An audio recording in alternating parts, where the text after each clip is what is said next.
ये खबर KR मंगलम university द्वारा प्रस्तुत की गई है। डैमेज कंट्रोल इसी को कहते हैं, जब नुकसान हो जाए तो उसकी कैसे डैमेज जो हुआ है उसको कंट्रोल किया जाए। भाजपा लाठियां चला रही, उसकी दिल्ली की सरकार कील लगी लाठियां चला रही, पेलेट की फायरिंग कर रही है, महिलाओं का अपमान कर रही, और आरएसएस कह रहा है कि इनकी मांगें जायज है, तो स्वीकार क्यों नहीं कराते? क्यों नहीं अमित शाह आके सदन में माफी मांगे, प्रधानमंत्री माफी मांगे? जो जनजीत के साथ हुआ, अगर वो ईमानदार है, क्यों नहीं लागू हो रहा है? 6% ऑफ द टोटल बजट क्यों नहीं मिलता? तो ये भारतीय जनता पार्टी आरएसएस एक दूसरे के पूरक है। सर, उन्होंने भी रिजर्वेशन पे भी बात करी और उन्होंने कहा कि रिजर्वेशन तो कंटिन्यू करेगा, मगर जो अपलिफ्टेड हैं उनको अपना कोटा बेनिफिट छोड़ देना चाहिए। देखिए, ये शुरुआत है। पहले कोटा बेनिफिट छुड़वाएंगे, फिर कहेंगे ये क्लास अब अपने। तो आरक्षण के खिलाफ आरएसएस पहले से था, आज भी है और आगे भी रह रहा है। हाँ, अब ये निर्भर करता है, भाजपा वही करती जो आरएसएस कहता है। भाजपा भी आरक्षण नहीं चाहती। मोहन भागवत कह रहे हैं कि जो नई जो जनजी है वो हमारी पीढ़ी से ज्यादा ईमानदार है। ऐसा है, जेएनजी से जब बीजेपी की सरकार घबरा गई है तो मोहन भागवत जी को वो संभालने के लिए लगा जाए। जब ये बिल्कुल फंस जाते हैं तब आरएसएस की शरण में जाते हैं तो भाई कुछ रास्ता निकालो, तुम ही कहो। सर, उन्होंने एक अपील की है कि ऐतिहासिक और सामाजिक विषमताओं के कारण आरक्षण हैं, लेकिन जो लोग आरक्षण का लाभ पाकर समृद्ध हो चुके हैं उन्हें नैतिकता के आधार पर छोड़ देना चाहिए। इसमें फिर ये जांच ही नहीं कर पाएंगे कौन हो चुके हैं कौन नहीं हो चुके। ये जनगणना हो जाती है तो सब चीज आ जाती है कि कितनी जमीन है किसके पास, कितने नौकरी में लगे हुए हैं, कितने संपन्न हो गए हैं। ये तब तक हो ही नहीं सकता, लेकिन वो काम करने कहाँ है? हम लोग लगातार मांग कर रहे हैं, फिर जो न हो उसको हटाइए। लेकिन जाति जनगणना में सारी चीजें आती हैं, सारी, कितनी जमीन है, मकान कच्चा है, पक्का है कि नहीं है, नौकरी में लगे हैं लोग कि नहीं लगे हैं, पढ़े लिखे हैं, कितने पढ़े हैं, कितनी एजुकेशन है, कितने लोगों को शिक्षा नहीं मिली, एवरीथिंग इज देयर। लेकिन हो रही जनगणना, उसमें ओबीसी का कॉलम खाली छोड़ दिए, तो कोई ईमानदारी से काम ही नहीं हो रहा है। जिस मुद्दे को सर आप लोग यहाँ उठा रहे हैं, लाठीचार्ज, पैलेट गन, मोहन भागवत ने कहा इस बात की मुझे ठीक ठाक जानकारी नहीं है, छात्रों पे ये चला, अच्छा है ना, चलना नहीं चाहिए। ये टीवी देखते नहीं क्या लोग? आप देखिए कितने ईमानदारी से लोग बात कर रहे हैं। Gen Zs are the most If we have any sincerity to the Gen Z, let him ask to the Home Minister of India to resign. Otherwise, at least come to the Parliament and apologize to the students and to the Prime Minister also. RSS is controlling the government. If he have any sincerity towards the students, he has to condemn them. The atrocities happened against the students. Pellet gun, lathi charge, and the students is asking for that only. Why keeping mum on that? But these are all completely eye-washing. कहा है कि reservation होना चाहिए, लेकिन जो uplift हो जाए, जो समृद्ध हो जाए, उनको छोड़ देना चाहिए। अच्छी बात है, बिल्कुल अच्छी बात है।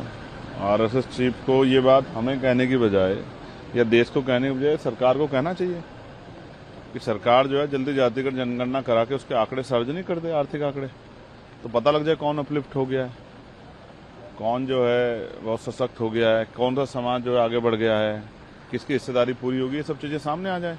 इसी बात को लेके आज हम लोग लखनऊ में मंडल दिवस, क्योंकि आज महत्वपूर्ण है, प्रधानमंत्री जी को ये याद है कि हैंडलूम दिवस भी है स्वदेशी, लेकिन उनको याद नहीं कि जो नारा दे के वो आए थे कि हम मंडल कमीशन की बाकी सिफारिशें पूरी करेंगे, उसको लेके आज मंडल दिवस पे, क्योंकि 7 अगस्त 1990 को उस समय के प्रधानमंत्री वीपी सिंह जी ने घोषणा की थी कि मंडल कमीशन की, आज ही के दिन, कि हम मंडल कमीशन की सिफारिशें लागू करेंगे। 40 सिफारिशें थी, 2 लागू हुई हैं, 38 अभी बाकी हैं।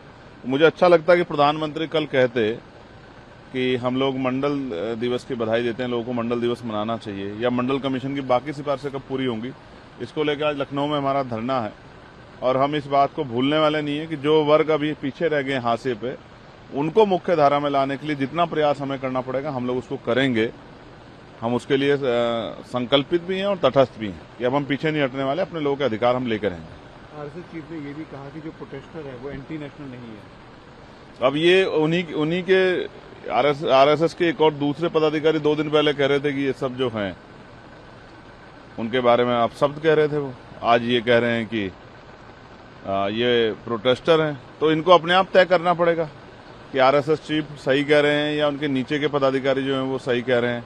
मुझे ऐसा लगता है कंट्रोवर्सी है नौजवानों को लेके उनके मन में, और नौजवान 2014 में इनको लेके आया था कंधे बिठा के, और नौजवान इनको छोड़ के आएगा इस बार हर जगह से, प्रदेशों से भी और देश से भी। याद रखना मेरी बात को, नौजवान से टकराएंगे तो ये भारत है, और ये वो भारत का वो नौजवान है जिसने शहीद आजम सरदार भगत सिंह की शहादत को भी देखा, करतार सिंह सराभा की भी, जो 19 साल में शहादत देंगे, और इन्होंने शहीद आजम उधम सिंह जी का संकल्प भी देखा है, जो जनरल ओडवायर को लंदन जाके जो है जिससे बदला लेके आते हैं। इनको एहसास नहीं था, इन्होंने लाठी चलाई। इनको सदन में भी जवाब देना पड़ेगा और सड़क पर भी जवाब देना पड़ेगा। देश का युवा देख रहा है। जेन जी ने जो प्रोटेस्ट किया अपने अधिकारों के लिए किया, अपने हक के लिए किया। उनकी एक भी बात जो है मुल्क के खिलाफ नहीं, मुल्क की हुकूमत के खिलाफ जरूर, लेकिन मुल्क के खिलाफ नहीं। और अच्छी बात यह है कि मोहन भागवत साहब ने ये फर्क जो है इसको मान लिया। हुकूमत की मुखालफत करना देश की मुखालफत करना नहीं है। अक्सर बेशतर हुकूमत की मुखालफत करना देश के लिए फायदेमंद होता है, क्योंकि जहां गलतियां होती हैं उन गलतियों को दुरुस्त किया जाता है।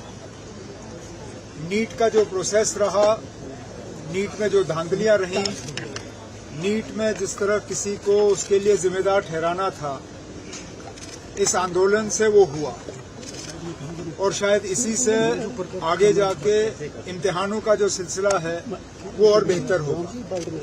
तो ये मुल्क के फायदे की बात थी।